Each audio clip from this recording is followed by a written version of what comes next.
Division Vest. Herning har 75 års jubilæum i denne weekend, og den bedste gave til klubben, ja, det kunne jo være en sejr.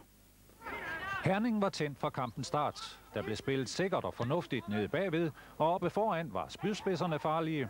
Henrik Mikkelsen sendes afsted. Et lille vip med ydersiden af støvlen. Herning foran 1-0, og der er blot spillet 25 sekunder af kampen. 5 minutter senere, Johnny Hansen starter et angreb. Nørre-Åby, der kun er 1 point efter Holstebro på andenpladsen, er ved at have rystet Hernings chokstart af sig. Men Herning holder fast. Igen Johnny Hansen. Og så ud til nummer 4, Dennis Petersen. Og læg så mærke til Johnny Hansens behandling af en bold. Her. 2-0 til Herning.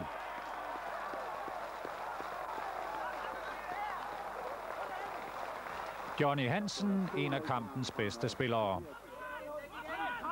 Jamen dæk dog! Ja, dæk dog, men de var ikke til at dække Hernings angribere. Morten Jørgensen gør det til 3-0. Genialt træk her. Og 3-0 til Herning. Så er der spillet en halv time, og Herning havde en af de dage, hvor alt lykkes. Med lidt hjælp fra Nørre-Åby. 4-0, Henrik Mikkelsen. Nørre-Åbys chancer var få og små. Hernings kompakte forsvar havde nemt ved at lukke af. Og så var det ellers bare fremad med bolden. Henrik Mikkelsen var jo deroppe. Et eller andet sted. Her. Og han får lige et forsøg mere. 5-0 til Herning. Vi slutter første halvleg med, hvad der ser ud til at være et af de tyndeste straffespark længe på Herning Stadion. Kai Stefansen brokker sig. Og spørgsmålet er, om det er med rette. Straffespark i hvert fald. Og den snupper jeg lige, siger Kai Stefansen. 5-0 til Herning efter de første 45 minutter.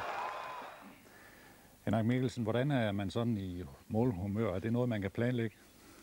Nej, det er ikke noget, man kan planlægge. Altså, det er noget, når hold det kører som... Altså, når spillet det kører som det gør i øjeblikket for holdet, så er det klart, at så kommer der også mulighederne op foran. Men var det ikke dig alene, der afgjorde den kamp? Nej, det synes jeg ikke, det var. Der var en bagved, der gik og støbte kuglerne. Altså, jeg synes, i øjeblikket, der synes jeg, at hele holdet, de spiller fantastisk. Altså, så laver vi enormt mange mål op foran. Mm. Johnny Hansen, du lavede en fiks detalje. Vi skal se den her i anden halvleg om et lille øjeblik. Var det lige før, du var ved at spille indendørs fodbold, synes jeg?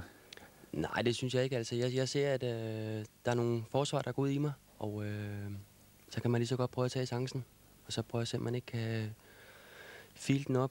Men når det kører sådan i sådan en kamp, så kan man også både det ene og det andet. Det er jo klart, altså, som man siger. Ja, det er jo klart, altså vores hold i øjeblikket, som Mikkel sagde før, altså vi spuler af selvtillid, så man kan lige så godt prøve at fyre den af. Okay. Vi skal se, hvad det er for en detalje. Den kommer lige om et øjeblik. Vi skal i gang med anden halvleg. Hjørnespark. Og følger med lidt manden, der styrede kampen på midten af banen, Johnny Hansen. Her. Bringer Nørre-Åbys forsvar på glat is. 6-0. Og lad os se det igen. Det der er simpelthen klasse. Træder i bolden, finder Henrik Mikkelsen. Og Herning foran 6-0. Og på en klasse aflevering af Johnny Hansen scorer Henrik Mikkelsen. Der spillede et kvarter anden halvleg. Og så gik det stærkt. 7-0, Henrik Mikkelsen. 2 minutter senere, Morten Jørgensen vil lege med.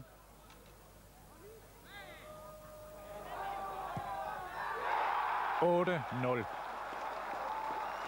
Endnu et hjørnespark. Morten Jørgensen igen. 1-2. 9-0. Flot boldbehandling. Bum. Bum. Morten Jørgensen hattrick. Også Henrik Mikkelsen scorede hattrick, og med yderligere 2 mål blev det til i alt 5 til Henrik Mikkelsen. 9-0 til Herning. En flot jubilæumsgave fra førsteholdet. Hvad sagde man i ledelsen til den gave her? Ja, vi kunne ikke få en bedre jubilæumsgave, end førsteholdet får sådan en sejr. Og så samtidig med deres placering i dag med 6 point foran. Er den så hjemme? Nu hedder den første division. Altså, det er klart, at vi må sige, at vores mål det er mellem de 2 oprykningspladser. Men I er jo så mange point foran nu, at nu kan det vel næppe glippe.